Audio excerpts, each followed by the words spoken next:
Gurunath Gurunath sorry Gurunath म्हणून तुम्हाला नावानं हाक मारली, पण तसंच करावं असं वाटलं. नाही इट्स ओके. कारण नाही विचारलं, कसं असं का करावं असं वाटलं? का कारण तुम्ही आता आमचे जावई झालात. जावई हो म्हणजे अहो, तुमच्या बायकोने आज आमच्याशी एक नवीन नातं निर्माण केलं. आज राधिका आमची मुलगी झाली, त्यामुळे तुम्ही आमचे जावई म्हणून गुरुनाथ म्हणून हाक मारली. सॉरी मिस्टर महाजनी, मला काही कळत नाहीये तुम्ही काय बोलताय. Will you please explain. Yes yes sure sure. आज सकाळी गंमतच झाली. तर असं झालं, बकुळा आज कामावरच आली नाही आणि मग राधिका घरी आली. कशी तब्येत? हा, अगं अगं राहू दे राहू दे. आणि तू कशी आत्ता इथे? तुमच्या घरी स्वयंपाक करायला आली ना. आणि तुम्हाला माहिती आहे आमची बायको कायम आजारी असते, आणि राधिकाला कळलं की आज यांच्याकडे स्वयंपाक करायला कोण नाहीये. काका अजून एक पोळी घ्या ना. राधिका अगं बास होता, पोट भरलं माझं.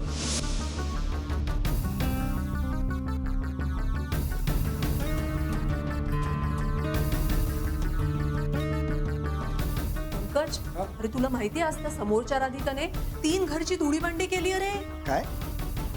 हो, आणि जेवण सुद्धा बनवलं. सी आय अंडरस्टँड, एखाद्याला मदत करणं खूप चांगलं असतं. I totally agree. पण ती मदत कुठल्या स्वरूपाची असावी याचं काहीतरी भान ठेवायचं असतं की नाही माणसाने. आपण कुठल्या सोसायटीमध्ये राहतो, आपलं स्टेटस काय आहे याचा जरा तरी विचार करायला हवा एखाद्याने, असं मला तरी वाटतं बाबा. समिधा, सी, आणि हे बघ, एखाद्या वेळेला बाई नाही आली कामाची तर आपल्या सोसायटीमध्ये हजारो बायका आहेत ज्या बदलीचं काम करतील. अरे समिधा, बरं, जेवण नसेल तर ते हॉटेलमधनं मागवता येतं. इतक्या साध्या गोष्टी कशा कळत नाही लोकांना, मला काय कळत नाही रे. एनिवे, नाही उगाच एखाद्याला वाटायचं की त्या गुरुनाथची नोकरी गेली आहे म्हणून राधिकावर असले उद्योग करायची पाळी आली आहे की काय. हे सगळं खाल्लं ना का पेढा देणार मी तुला. हा,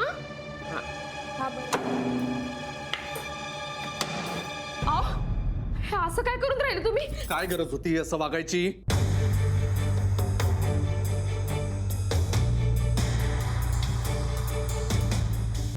अहो काय झालं? काय झालं? काय झालं? बस झालं. आतापर्यंत खूप सहन केलं. अशी काय चूक झाली माझ्याकडून? तुझ्या चुकाही आता मीच सांगायच्या का? हा, काय गरज होती इतरांच्या घरी जाऊन अशी कामं करायची? अहो मदतच केली ना फक्त. गरज असताना शेजाऱ्यांना मदत करणं आपलं काम नाही का?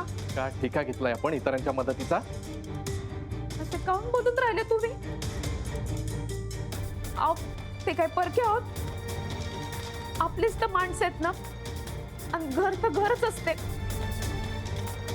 अहो बकुळा मावशीला बिलकुल बरं नव्हतं म्हणून. हा, त्या बकुळाला बरं नव्हतं म्हणून आता मोलकरणीचं काम करायचंच बाकी ठेवलं होतं. हा, ही अशी मदत करतात इतरांच्या घरचा स्वयंपाक करून, धुणी भांडी करून. आपण कोण आहोत, कुठे राहतो, आपलं स्टेटस काय, आपण कुणाची बायको आहोत याचं जराही भान राहिलं नाही तुला. अहो आपण काय काम करून राहिलो हे पाहून का कोणी मदत करते? दुसऱ्यांचं मला शिकवू नकोस. इतका विचार करून वागायची अक्कल तुला नाहीये एवढं मात्र नक्की. आज म्हणजे हद्द केलीस तू. सगळ्या सोसायटीमध्ये बोभाटा झाला असेल. लोक माझ्याबद्दल काय काय बोलत असतील कळतं ते का? इतर वेळेला लाज आणतेसच, पण आज मात्र कुठे तोंड दाखवायला जागा नाही ठेवलीस मला तू. अहो शांत व्हा तुम्ही. काय शांत व्हा? हा, नाही माझंच चुकलं. मी नोकरी करतो ना तुमच्यासाठी मरमर करत, का तर तुम्हाला चांगला कपडा लत्ता मिळावा, चांगला पैसा अडका मिळावा, हे घर मिळावं. आणि तू इकडे माझ्या अब्रूच्या सिंधड्या करून बेशीवर टांगतेस. नाही, सगळं सोडतो आणि येतो ना घरीच. नोकरी धंदा सोडतो आणि तुमच्याकडे लक्ष ठेवायलाच घरी येतो आता. अहो तुम्ही शांत व्हा. तुम्हाला जे बोलायचं ना ते मला बोला, पण हे असं बोलून स्वतःला त्रास नका करून घेऊ. मी माफी मागते तुमची. तुम्ही शांत व्हा. यापुढे माझ्यामुळे तुम्हाला असा त्रास नाही होणार. तू असशील तर होईल ना त्रास? नाही, संपवतोच सगळा त्रास. म्हणजे बॅग भर आणि आत्ताच्या आत्ता चालते. अहो कुठे जाऊ मी? कुठेही जा. जा तुझ्या भावाकडे जा, नातेवाईकांकडे जा, नाहीतर हे ढिगभर पडलेत ना शेजारी, जा ना त्यांच्याकडे. पण माझ्या नजरेसमोरून गायब. अशी राग घालून घेऊ नका डोक्यात. मी माफी मागते तुमची. उद्या सकाळी सामान भरायचं आणि या घरातून चालतं व्हायचं, कळलं? तुझं थोबाड बघायची इच्छा नाही मला आता. निघ.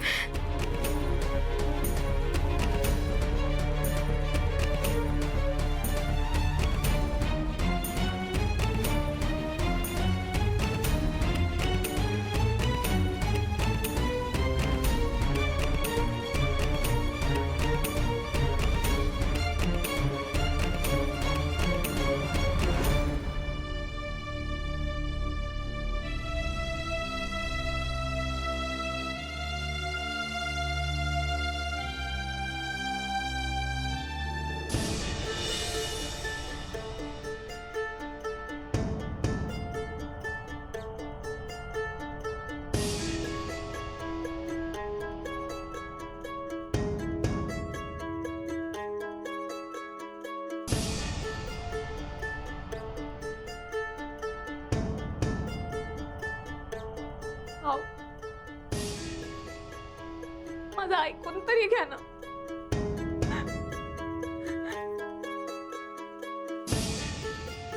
अशी पाठ नका बा फिरव माझ्याकडे. मी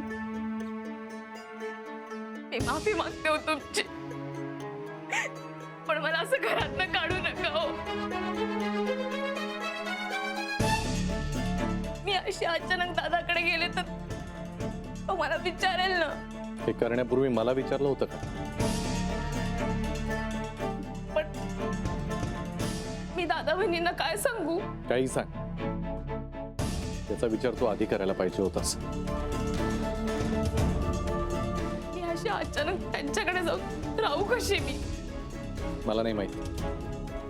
तू इथे राहिलेलं आता मला चालणार नाही. अथर्वची शाळा, तुमची काळजी कोण घेणार? बस झाली या नाटक. तुला एकदा सांगितलेलं कळत नाही. मला तुझी अजिबात गरज नाहीये. बॅग भरायची आणि निघायचं. नशीब समज तुझं, तुला सकाळी जायला लावतोय. रात्री बेरात्री घराबाहेर नाही काढत आहे. काहून असं करून राहिले?